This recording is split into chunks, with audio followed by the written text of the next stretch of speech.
Warning. The content of this show is the sole opinion of Dave's and guest, if any, and is not intended to ruffle your feathers. It is encouraged, however, that you leave a comment with a list of your own so that you may share your input on the topic. Any comment containing sour grapes will be deleted.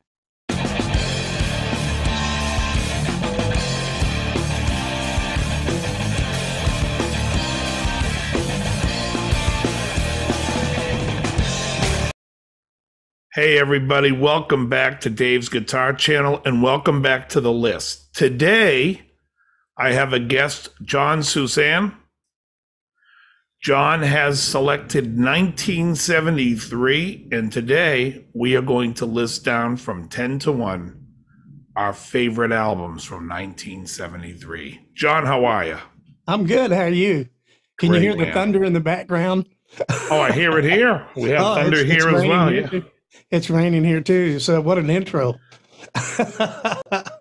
I'm excited about it. Yeah, it was a tough year, but you know, there's a lot of good music in that year. So Yeah, I mean, compared to what's going on today, it's not even funny. So It's just great. Lots to talk about, lots of honorable mentions. We're going to jump right in. Okay. Number 10 for me, Steve Miller, The Joker. Ooh. You like that's that album? right. Yeah. Decent album. Yeah, I had a couple, 2 or 3 hits off of it. Mm-hmm. Joker, of course. Yeah. You remember your cash ain't nothing but trash. That was a good one. I don't remember that one. No. That was a great one. And then there was another one, Come Into My Kitchen. Those are the 3 that I remember real well from that album. So, But what a talent! Still going today, just as strong as ever. Yeah. You know. So my number 10, Jon, is a band that I think you like more than I do, even though I really think this is their best album with Ian Gillan. The band is Deep Purple. Oh, yeah. I saw It's that a one. great record. Rat Bat Blue, Super Trooper, Smooth Dancer, Mary Long. I love this record. It's one of those albums where I'm like, why doesn't this get more love? Woman from Tokyo is on it. It's just great. That song was the only one on that album that really tickled my fancy. That's why I didn't select it. So, Machine Head was my album. Sorry, you know, it had everything on it that a man could ever want. So, but anyway, that was my bypass on that one. So, my number 9 is an album from 3 Hasidic Jews from Texas. No, they just look like it. It is ZZ Top. Yeah. Tres Hombres is one of my favorite records. And let me just tell you, my favorite cuts on the record were Beer Drinkers and Hellraisers. I absolutely love that song. I love Move On Down the Line. I love Have You Heard? Have You Heard, the final cut? In fact, this record probably would have been higher up for me. There's 3 songs on the record where I'm kind of like, not my favorite, but they're good songs. They're just not fantastic. Yeah. Well, my number 9 is a Green album. It's also ZZ Top, Tres Hombres. Excellent. Yeah, excellent. I remember the day I heard that. Actually, I heard the very first song I heard from it was LaGrange. Had a buddy of mine playing guitar. He invited me over. He said, "You got to hear this song." And of course, we learned it and played it in the band. But I'm pretty close to Jesus Just Left Chicago. I really like that song. Great song. And I mean, all the ones Waiting for the Bus were great. Yeah, Waiting for the Bus as well is great. Yeah. Yeah, but what an album, you know, especially for 1973. It was changing. I could hear things changing. Oh, yeah. Another great song on the album, Hot, Blue, and Righteous. Right. Yeah. I really dug. Mm-hmm. Okay, so number 8 for me, Joe Walsh. Joe Walsh, I got a call, Joe Walsh. Yeah, the smoker you drink, the player you get. Yeah. 2 in particular songs that it's obvious for me. The main one was introducing that talk box, which was Rocky Mountain Way. And there was also one other one that I really liked, Days Gone By. I don't know if you remember that one or not, but No. those are the 2 that really stood out from the album. But there again, you got Joe Walsh. I know he had his shenanigans going on, but his voice, to me, that was new. It just cut through, and then his guitar playing on top of that. So that was my first real pay attention to the guitar player singer thing. You know what I mean? Yeah. Bill Smizek was the producer engineer on his album, Right. who ended up being the final for the Eagles, in which he joined. So very interesting that you mentioned the Eagles, because my number 8 is Desperado by the Eagles. Yeah. I absolutely love this album. I think my 2 favorite tracks on it are Doolin Dalton and the song Saturday Night. I absolutely love everything on it, though. I love Certain Kind of Fool, Bitter Creek. There's actually one song I'm not crazy about. It's not Outlaw Man, but it's the one before that. Either way, great record. Well, I didn't become an Eagle fan until I started doing tribute shows. So I was aware of the album, Tequila and all the, but that one was really considered and not given its due credit by the record company, because they thought it was a cowboy concept album, which it really was, in my opinion. Yeah. They denied that. But, Jackson Browne and all the whole clan going out to an old dusty town and taking photographs, shooting each other with, cowboy guns. I mean, what do you. So they didn't get the proper promotion on that. But yeah, that's a great record. I like the record, though. I like, in fact, we performed Outlaw Man in the show, as well as Desperado, of course. So now Desperado was not a hit for them on that. That didn't come until Miss Greatest Hit. So. Number 7 is one of my favorite bands. I love every album they did. It's Steely Dan, Countdown to Ecstasy. Right. Love this record. Your Gold Teeth is one of my favorite songs on this album. I started listening to Dan at Katie Lied. Yeah, okay, that's 2 records later. Yeah, 2 records later. So, they weren't, the regular hits, the reeling, and all that stuff later on. So, okay, so my number 7, love this group. Absolutely love this group. Seals and Crofts, Diamond Girl. Ooh, fantastic. Yeah. Jeff Beccaro on drums, David Page playing piano. Yep. I think the record was produced by Louis Shelton. The vocal that Dash Crofts had, that, I don't know, that in front of your mouth, he had, that way of course it was melodic and stuff, but he just, that blended so well with Seals. I couldn't get over it. Oh, they were great. Harmonies, all the harmonies and the arrangements and everything about that record was just, for me, just stellar. So yeah, they were great. Yeah, great album. We May Never Pass This Way Again. That happened excellent. to be my senior, what is it? The senior party. That was the theme. Oh, wow. Yeah. So, yep. Okay. My number 6, this might surprise you that it's this early in my list, because I tend to, have this style in my playing and everything. It would be the Doobie Brothers, The Captain and Me. Remember that one? Yes, where, of course. You got Long Train and China Grove and Without You, Evil Woman, all these great, great tunes came out in March, right before my brother's birthday. I remember that. Wow. So, but that was there again. It was just one of those sounds that just took you in a minute, so. My number 6 is one of my favorite albums by this band. Although giving it a listen this week, I realized there are a couple of weaker tracks than I had thought. And the album is Sabbath, Bloody Sabbath by Black Sabbath. The album I absolutely love. Killing Yourself to Live, Sabracadabra.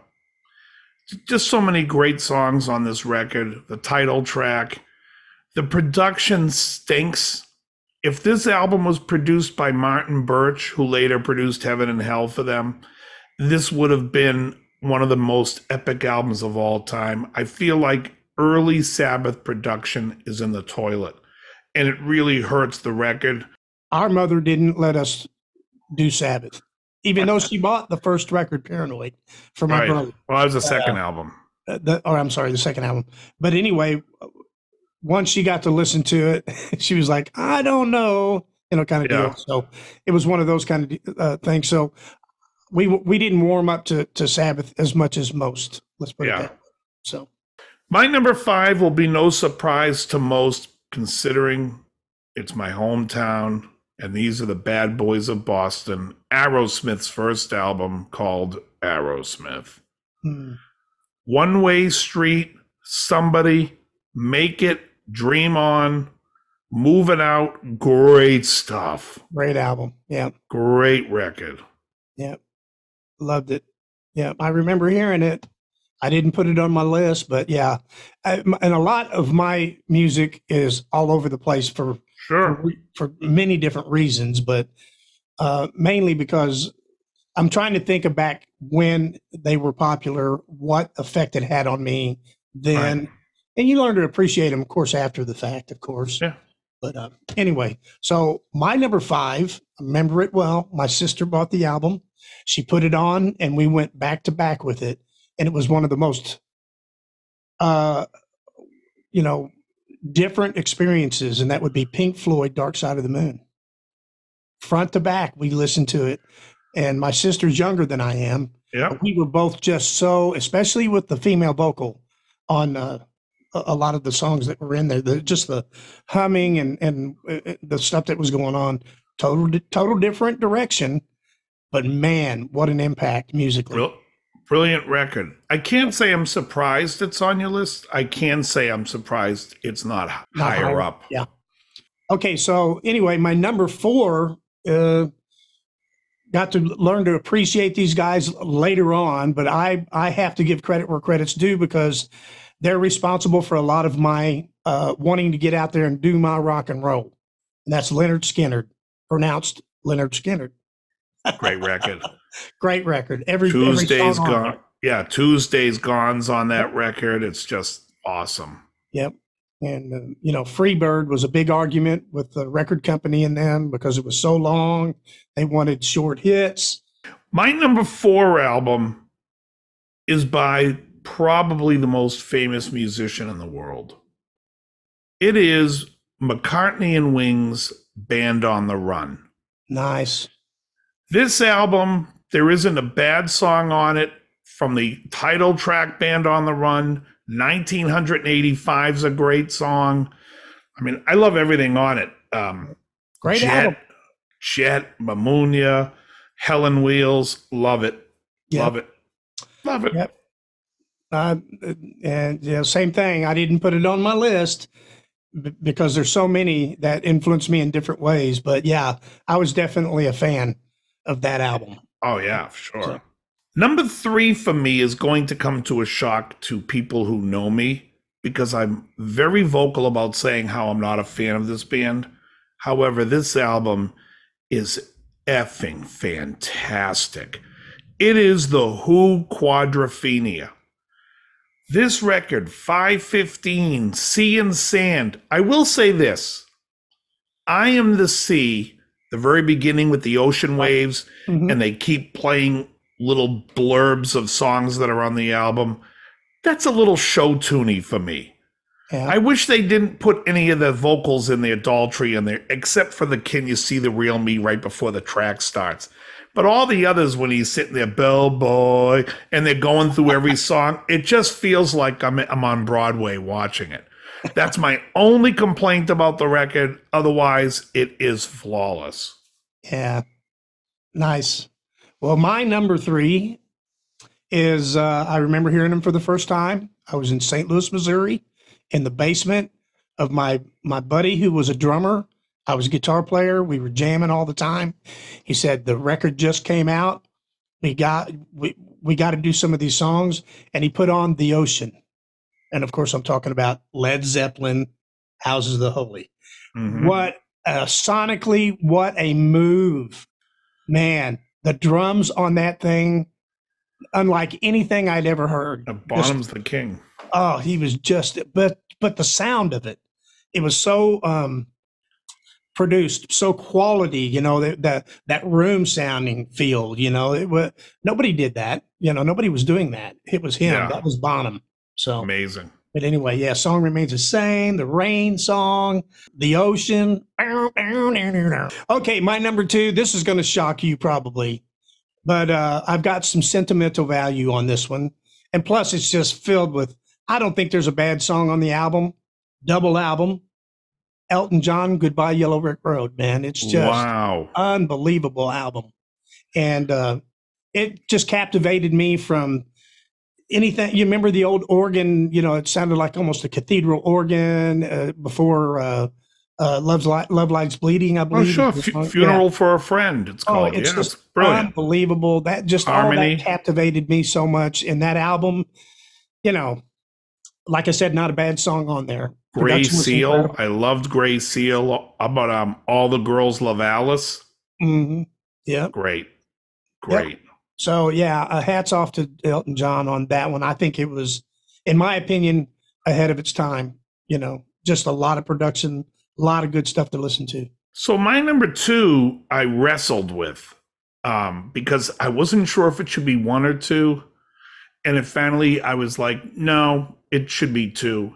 And that is Led Zeppelin, Houses of the Holy. I find songs like Jamaica, I find songs like Dancing Days, the song remains the same. Mm-hmm. The Rain song, everything is really great.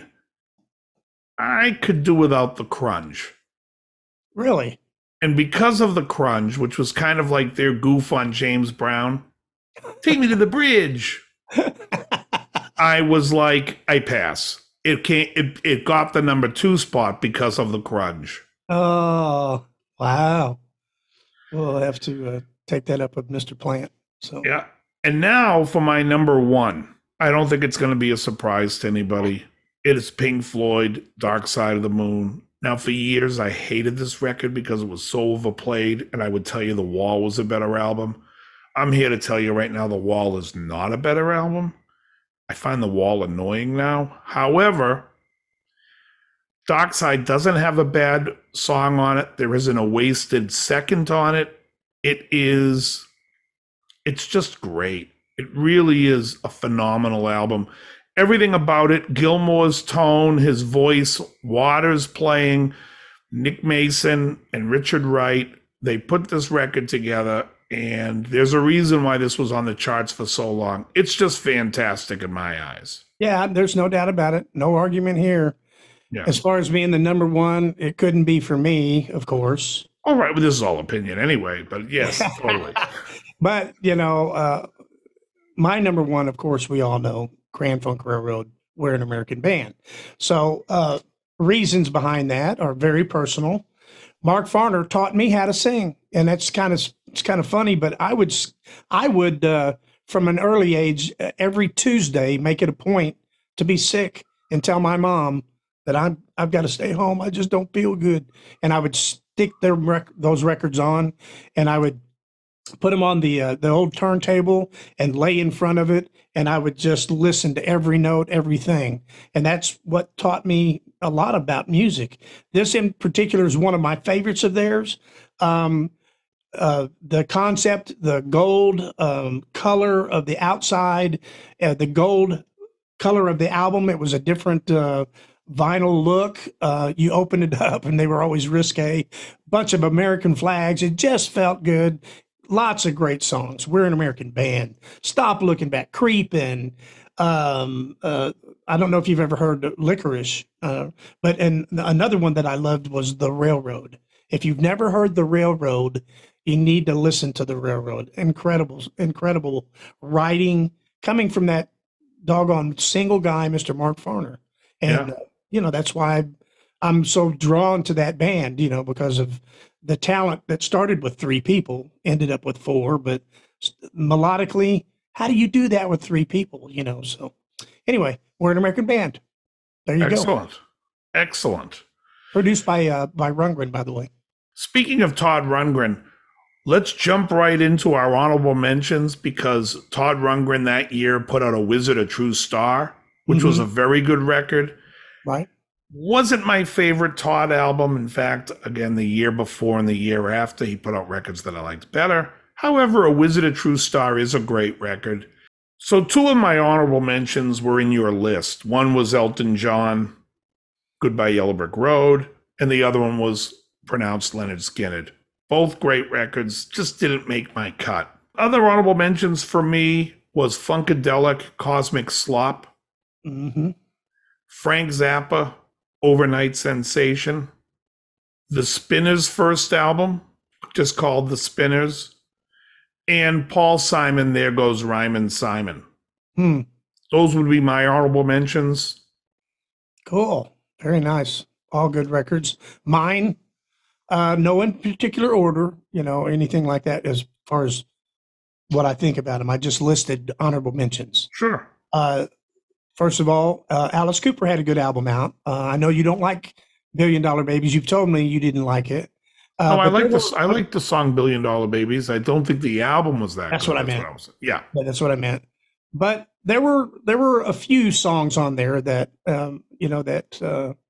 tickled my fancy. Of course, $1 Billion Babies, and he started getting into the really too deep of the negative side of music, in my opinion, during that record. So that's one of the reasons it didn't make my main list. So another one, Elton John had a second album and had Daniel, Crocodile Rock. It was called Don't Shoot Me, I'm Only the Piano Player. And that's one of my mentions. So not strong enough to make my list, but nonetheless. Great record, though. I think Elderberry Wine is on that album, too. Could be. I don't remember. And Teacher, I Need You. The other mentions, of course, the Eagles, Desperado. You had that on your list. Then Chicago 6 had an album, or that was the name of the album was Chicago 6. They had the two strong songs on there were Just You and Me and Feeling Stronger Every Day. So which is their best song. Right, in my opinion. Then also it was early for this band, but Styx 2. They really didn't even pin down a release date. They couldn't do that. In fact, it was just like late in July. Nobody really knew. But Lady and You Need Love, those two were the songs that were, standouts on that one. And then I put the Band on the Run was a honorable, and one other one that neither one of us mentioned. And I thought that they deserved a mention here, which was Bachman Turner Overdrive. They had Let It Ride, and they also had Taking Care of Business, which, it's a hokey song now that if you play it in a band and all that. But back then, those songs were some pretty strong songs. Monsters. I love Let It Ride. C.F. Turner's voice is awesome. Right. So awesome. But that's mine. All right, folks. So that's our list. I'm going to post this list so you can see our selection.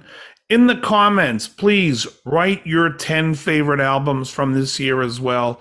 We'd love to see what you guys think. And as always, very good. All right.